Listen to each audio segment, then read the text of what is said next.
Bonjour tout le monde. Aujourd'hui, on va voir la poésie de la page 83 de votre manuel Coquelicot CM1. Ville. Restez jusqu'à la fin de la vidéo. On commence la lecture. Tram, auto, autobus.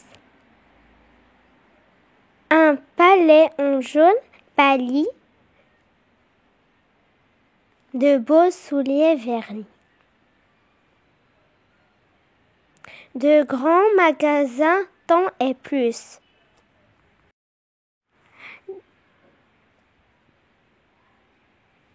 Des cafés et des restaurants où s'entassent des gens. Des casques gris blancs.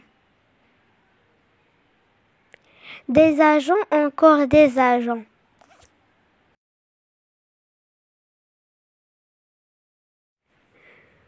Passage dangereux, feu rouge. Feu orangé, feu vert. Et brusquement tout bouge.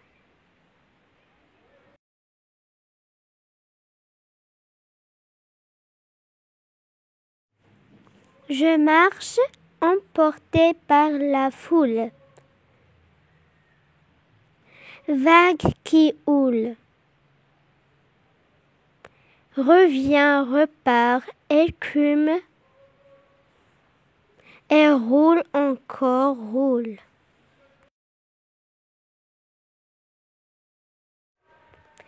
Nul ne sait ce qu'un autre pense. Dans l'inhumaine indifférence, on va, on vient, on est muet. On ne sait plus bien qui l'on est. Dans la ville, qui bout, immense soupe au lait. Tram, auto, autobus. Un palais en jaune pâli. De beaux souliers vernis. De grands magasins, tant et plus. Des cafés et des restaurants où s'entassent des gens. Des casques gris blancs. Des agents, encore des agents. Passage dangereux, feu rouge. Feu orangé, feu vert. Et brusquement, tout bouge. On entend halter les pierres.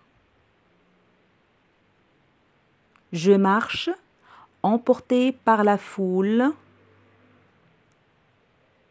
Vague qui houle. Revient, repart, écume.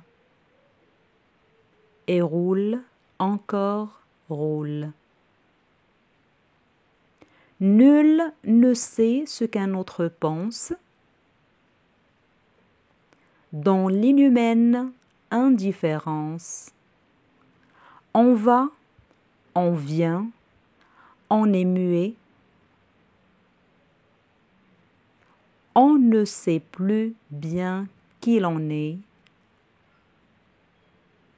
Dans la ville qui bout, immense soupe au lait. On commence à répondre aux questions de poème et avec la première question.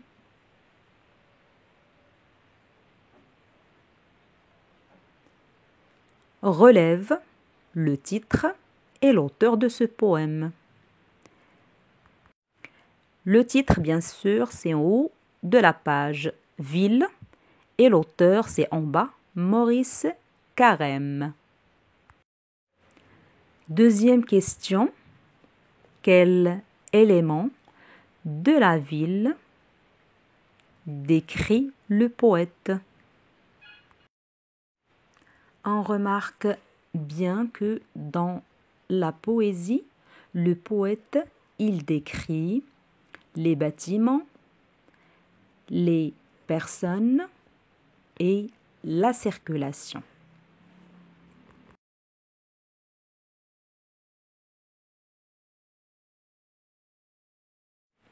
La troisième question. À quoi est comparée la foule dans les rues?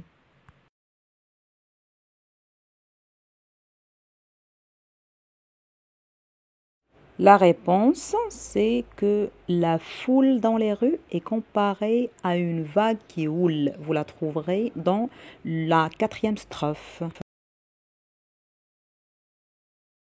Question numéro 4. Quel sentiment ressent le poète en étant dans la foule? Le poète se sent perdu, emporté dans la foule.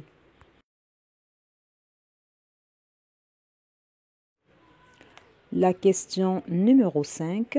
Comment comprends-tu la dernière strophe?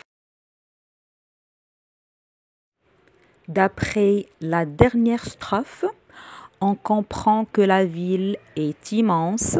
Les gens, même s'ils sont nombreux, ils ne se connaissent pas. Ils sont préoccupés et personne ne se soucie de l'autre. On ressent de l'union humaine.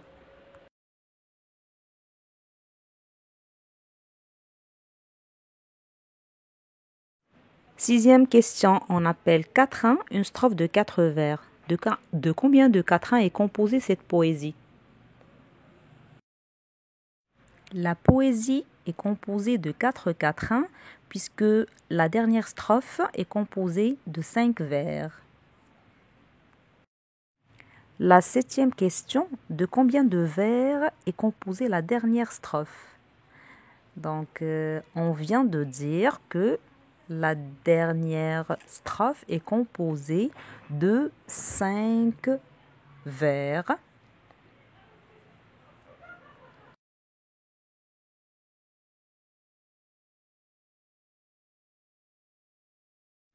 Et on passe à la 8e question. Observe la disposition des rimes des strophes 1, 3 et 5. À ton avis, sont-elles croisées, suivies ou embrassées?